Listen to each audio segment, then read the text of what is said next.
Have you been thinking about getting a Braille display but don't know which one to choose? Well, my student Q has the same problem. Today, we'll be working with Q to help him decide which Braille display is right for him. That's right here today on Tech Tip Tuesday. So when it comes to picking a Braille display, there are two main categories that we should be thinking about. Those categories are the size and the keyboard style. We're going to dive a little further into each of those categories and talk about how each one can make your decision a little easier. Sounds good to me. Chapter title: The size. The first category we're going to talk about is the size of your display. Braille displays come in a huge variety of sizes. Some are tiny and they come in 14 cells, and some are massive and come in 80 cells. That's a big difference, so it's important to know which one you're going to prefer. The size of the display will depend on where and how you'll be using it. Will you be on the go frequently? If so, you might choose one of those smaller displays, one with 14 or 20 cells. A Braille display of that size is usually small enough to toss in your backpack and can easily fit in your lap. What if you aren't on the go as much? Well, if that's the case, Q, you might want a larger display, maybe something with 32 or 40 cells.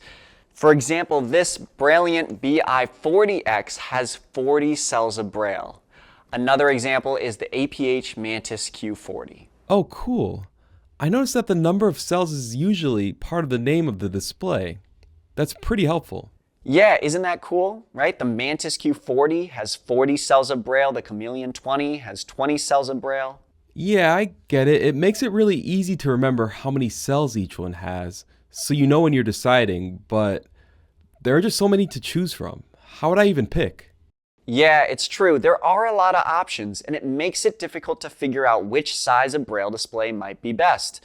But I want you to think back to our last module when we were talking about when in your day you'd be using your Braille display.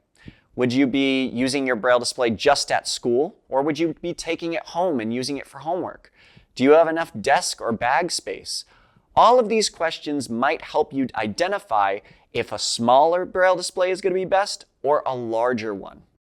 Well, I plan to use mine in English class, and I do have a lot of desk space in that class, and I think it would be pretty hard to read just 20 cells at a time. That's pretty small. Yeah, 20 cells of Braille is kind of small. Those smaller Braille displays are good if you want to take a quick note or maybe send a text. Yeah, I guess in my case, the larger ones would be better. Yeah, that's okay, Q. We're not done yet.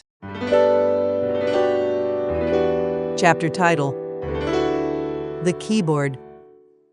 The second thing we need to talk about is the style of keyboard. Now there's two options here. You can either have a display with a QWERTY keyboard or one with a Perkins keyboard. This is really important because the type of keyboard you use will impact how you interact with the Braille display and your computer. Q, have you ever seen a QWERTY keyboard before? I think so. It's just like a regular computer keyboard, right? Exactly. This is the type of keyboard that comes with your standard desktop or laptop computer. It gets its name from the first row of letters. The first letters are Q, W, E, R, T, Y, QWERTY, right? Now the APH Mantis Q40 is one of the only Braille displays that has a QWERTY keyboard, so that's important to remember. Oh, that's awesome. I use a keyboard like that all the time. Yeah, that's great, Q. So maybe a QWERTY keyboard is a good thing to consider. Now the second option is a Perkins style keyboard. You've probably used a Perkins keyboard if you've used a Perkins Brailler. There's 6 keys in the middle that represent the 6 Braille dots. There's a backspace, an enter, and a space bar, just like your Brailler. Now the important thing to remember about your Perkins style keyboards is that there are other buttons and keys that you might need to learn as well. Those additional keys might serve as modifier or function keys for your computer. But there are 2 things to remember about your Perkins keyboards. The first is you do not need to learn all those extra keys. You could just reach up and use your computer's keyboard. And the second thing is, if you choose a Perkins style keyboard, you will be mainly typing in Braille. There are tons of Braille displays that come with Perkins keyboards, like the Brailliant series from Humanware. So basically the choice comes down to whether we prefer to use a QWERTY or a Perkins keyboard.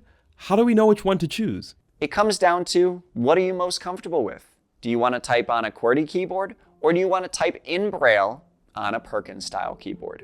Both are fine.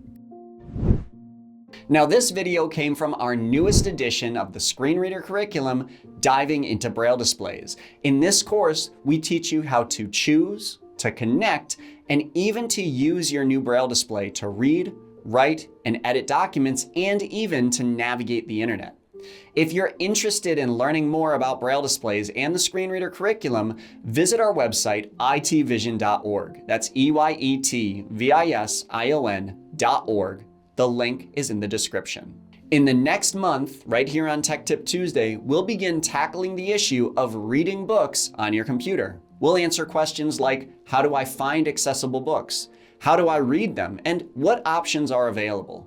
If you want to make sure that you see these videos, scroll down, click subscribe, and hit the notifications button, and we'll see you next time right here on Tech Tip Tuesday.